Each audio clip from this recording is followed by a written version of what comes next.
Gedung Merdeka yang berada di Jalan Asia Afrika Bandung, Indonesia adalah gedung bersejarah yang pernah digunakan sebagai tempat konferensi tingkat tinggi Asia Afrika.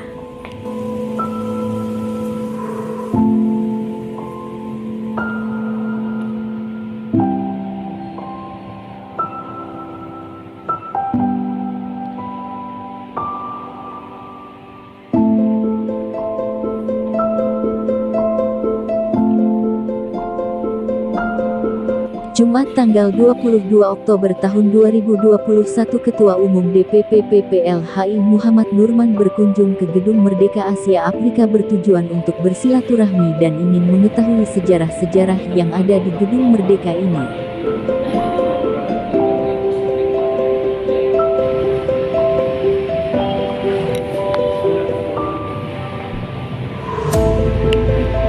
Dalam kunjungan kali ini, Ketua Umum DPP PPLHI diberikan kesempatan berdialog dengan edukator Museum Gedung Merdeka, Ibu Elda. Bismillahirrahmanirrahim. Assalamualaikum warahmatullahi wabarakatuh. Selamat pagi sahabat dimanapun berada. Hari ini dari PPLHI berkunjung ke Gedung Merdeka, tempat berlangsungnya tahun 1955 ini konferensi negara-negara di Asia dan Afrika. Nah, alhamdulillah pada hari ini kita bisa bersilaturahmi di Museum Gedung Merdeka atau di Museum Konferensi Asia Afrika. Nah, pada kesempatan hari ini saya didampingi Ibu Elda selaku edukator wisata atau yang bisa memberikan penjelasan tentang sekitar Gedung Merdeka atau sekitar Museum Konferensi Asia Afrika. Ibu Elda, barangkali bisa diceritakan Bu, gedung ini itu fungsi dan sejarahnya. Kalau untuk gedungnya ini sebetulnya sudah ada sejak tahun 1895 Pak. Tapi waktu itu pertama kali dibangun hanya sayap timur saja sebelah sini. Nah, waktu itu memang pada tahun tersebut belum digunakan oleh orang-orang Indonesia. Kita masih dalam masa penjajahan. Gedung ini digunakan oleh orang-orang Eropa, Bapak. Nah, kalau fungsinya untuk apa? Pada saat itu gedung ini berfungsi sebagai restoran yang dinamakan Société Concordia. Itu awal mula dibangunnya. Nah, kemudian gedung ini juga direnovasi Pak, diperbesar, kemudian menjadi gedung yang paling mewah Pak pada saat itu. Jadi tahun 1921 gedung Société Concordia dibangun kembali, direnovasi oleh dosennya Presiden Soekarno. Kebetulan beliau adalah arsitek dari Belanda bernama Charles Prosper Schumacher. Dibangunlah gedung ini dengan gaya Art Deco, menambahkan juga bagian baratnya. Nah, bagian baratnya ini yang sekarang kita gunakan sebagai tempat konferensi Asia Afrika.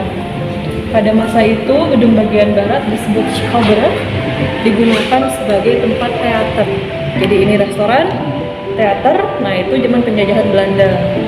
Zaman penjajahan Jepang, gedung ini juga diambil alih oleh orang Jepang sekitar tahun 1940-an dan namanya diganti menjadi Daito Kaikan. Terakhir setelah Indonesia merdeka, tentunya Pak Ali Saframijoyo memilih Kota Bandung sebagai tempat konferensi, dan kemudian Presiden Soekarno mengganti nama gedung ini dari Société Concordia atau dari Daito Kaikan menjadi Gedung Merdeka pada tahun 55 tersebut.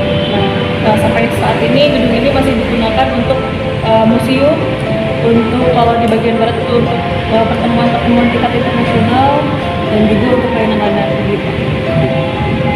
Bu, berarti tahun 1955 Indonesia sudah ikut berperan dalam menjaga ketertiban dan perdamaian dunia. Betul. Dengan menjadi mendrive negara-negara yang ada di negara Afrika dan Asia, kurang lebih 30 negara ya? Pada saat itu 29 negara yang hadir dalam konferensi Asia Afrika itu. Ya. Nah, mungkin bisa diceritakan Bu, kenapa sih mereka mengadakan konferensi waktu itu? Kenapa alasan ada konferensi Afrika ya?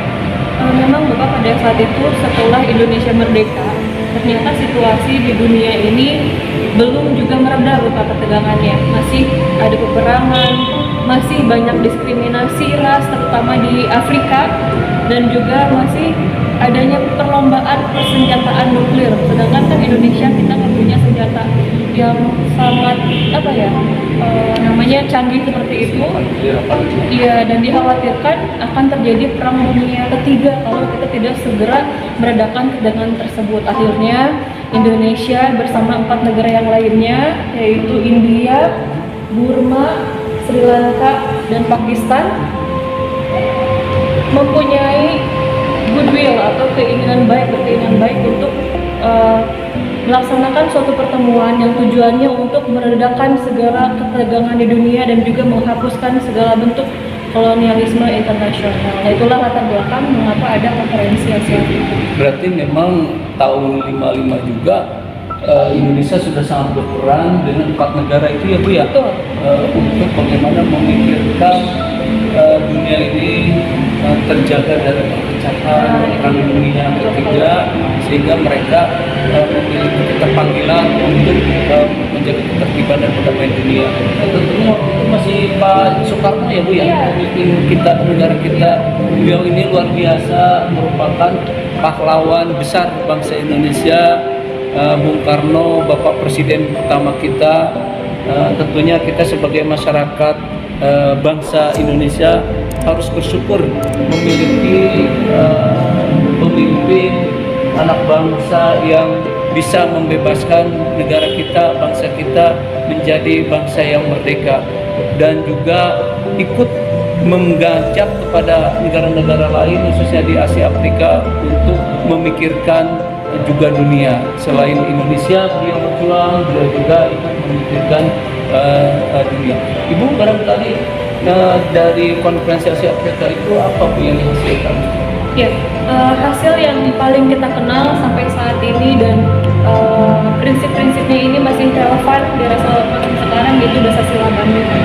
Dasar Sila Bandung ini merupakan hasil dari diskusi selama 1 minggu, diskusi yang cukup alot dan tidak mudah, tentunya harus menyatukan 29 pemikiran dari kepala negara dan akhirnya menjadi satu.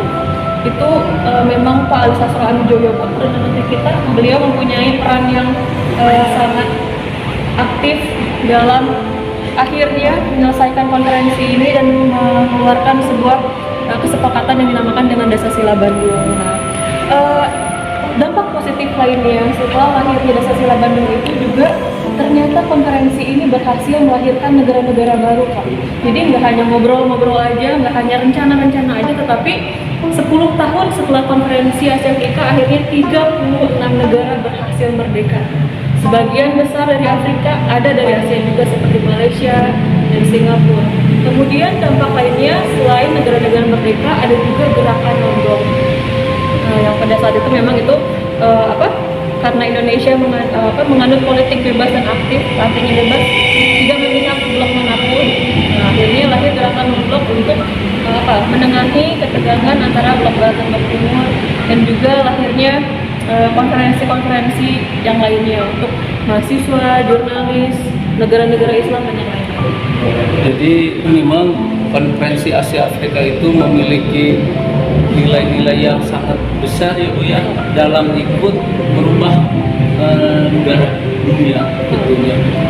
Ya kita meskipun dengan replikanya Bung Karno ini sepertinya ada aura yang memang kita sangat bersyukur sebagai anak bangsa. Beliaulah sebagai anak bangsa yang bisa merubah Indonesia dan dunia tentunya ke arah yang lebih baik. Dan dari hasil konferensi Asia Afrika itu Bu menjadi pedoman barangkali sehingga negara-negara yang tadinya dijajah sehingga mampu terbebas dari penjajahan begitu. Ini merupakan spirit yang luar biasa. Ya tentunya dalam saat sekarang juga kita sebagai bangsa Indonesia harus bangga dan harus memiliki semangat tentunya yang memang semangat yang berjuang. Jadi nilai-nilai perjuangan itu bukan hanya melawan penjajah, tapi bagaimana kedepannya juga kita harus berjuang itu ya, berjuang menuju bangsa Indonesia yang maju dan sejahtera begitu. Barangkali satu hal lagi Bu, mungkin fasilitas atau gedung Merdeka ini kemudian Museum Konferensi Asia Afrika ini barangkali untuk umum atau bagaimana Bu? Ya, Museum Konferensi Merdeka ini dibuka untuk umum, Bapak. Untuk sekarang kita sudah bisa buka kunjungan secara fisik itu hari Selasa, Rabu dan Kamis, namun itu secara daftar terlebih dahulu. Jadi pengunjung nanti bisa daftar terlebih dahulu di website kita. Nah, di Museum KA nanti kita akan memberikan edukasi seperti ini. Kita akan mengunjungi biasanya 3 ruangan, Pak.